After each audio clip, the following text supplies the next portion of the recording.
We thought we knew what Easter looked like. Church, family, tradition. But in Portugal, they handed us branches instead of palm leaves, fed us a soup made from stones, and walked the streets behind a man carrying a cross throughout a medieval village. And by the end of the week, we weren't just watching it, we were a part of it.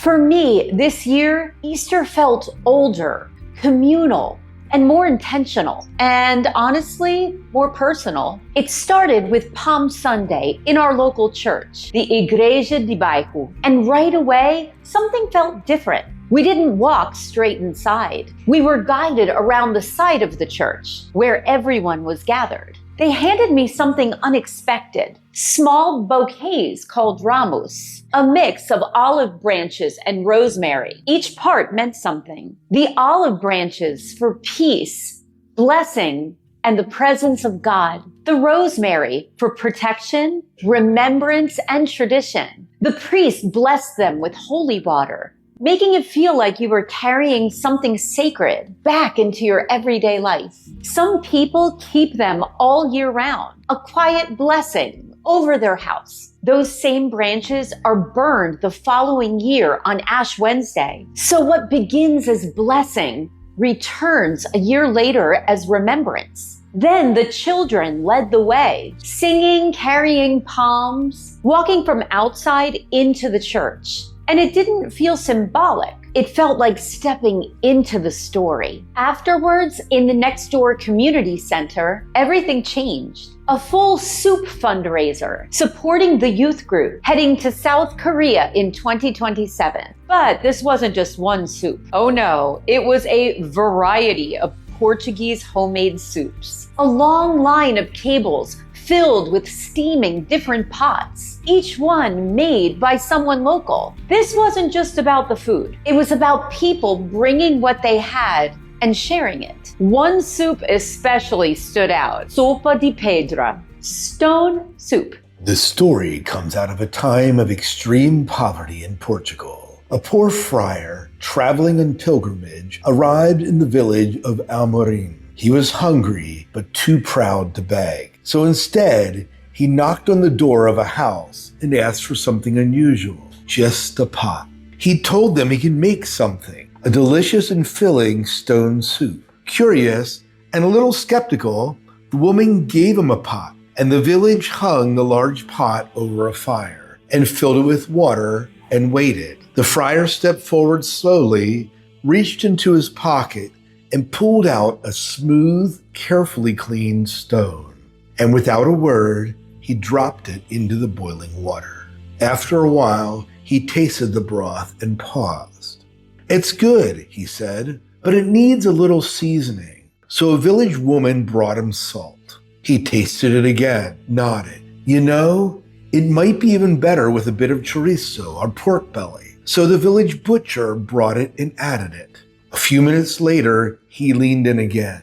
"Perhaps a few potatoes or some beans." This time, the farmer supplied the necessary ingredients. And little by little, ingredient by ingredient, the soup began to grow. What started off as water and stone became something rich, until finally the friar smiled. A delicious and filling soup. When it was done, he reached into the pot, pulled out the stone, washed it, dried it, and slipped it back into his pocket, ready for the next village. And in the middle of the fundraiser, that story didn't feel like a story anymore. People showed up, added what they could, and created something together.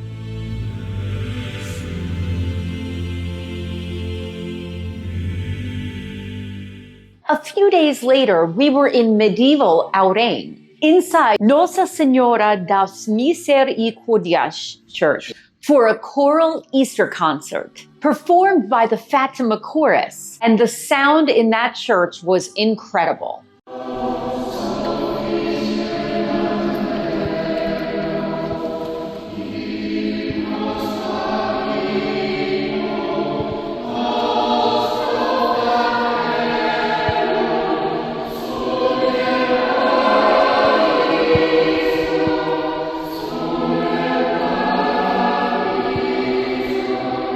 The kind of acoustics where every note sounds glorious. But those younger singers, the teenagers and the sopranos were amazing. I couldn't believe how good they were.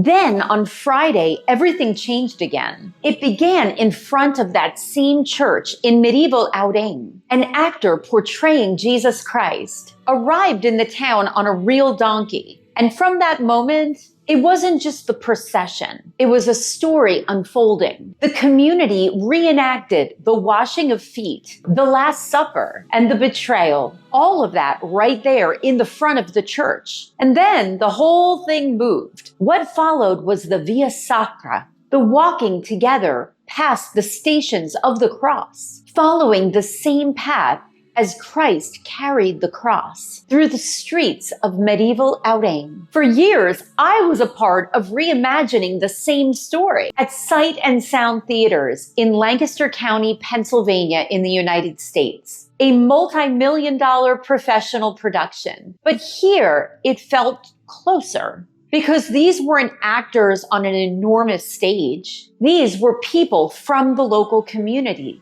walking the same streets they may live on, carrying the same story.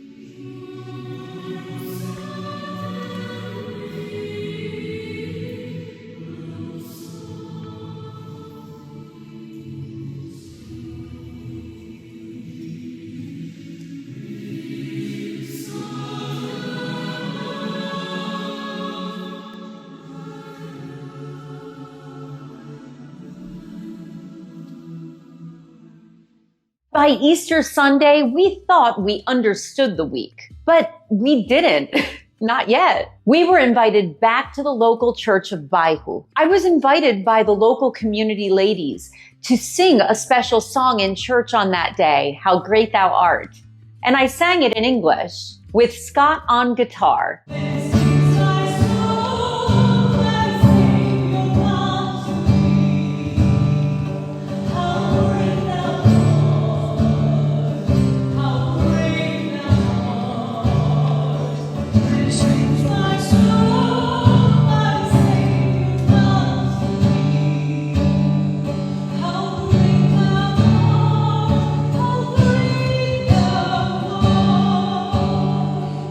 And then helped the worship team sing in the rest of the worship service in Portuguese.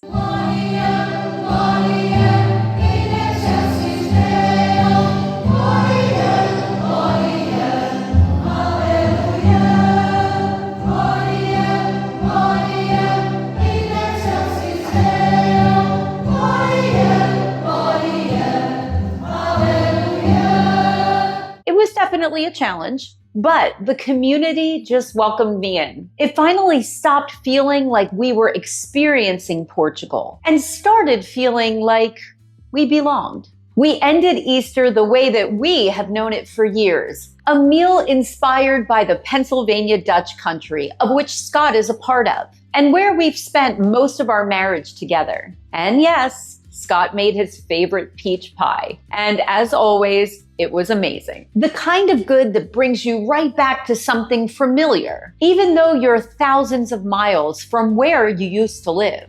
But Portugal had one more surprise for us. Our local neighbors stopped by with gifts. One bought us pão de trigo, a traditional Easter bread. Simple, made with flour, water, and thyme, but meaningful. Another neighbor brought us homemade aguardente and candied almonds. And those almonds carry their own meaning, new life and resurrection, and also transformation. Because almonds begin bitter.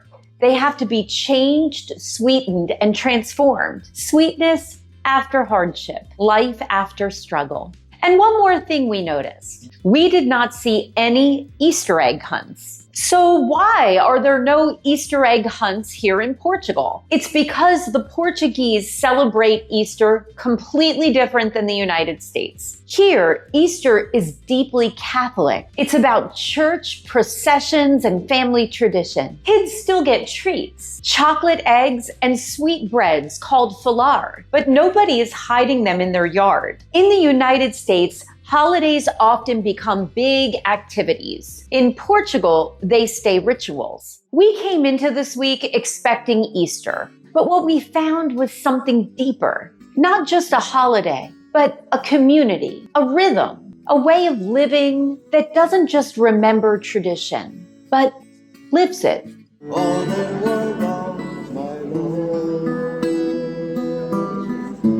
you have changed my mind.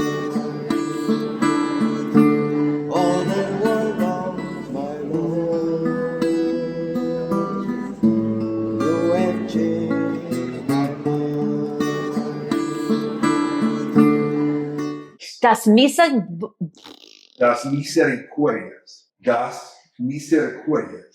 Das Misericórdias.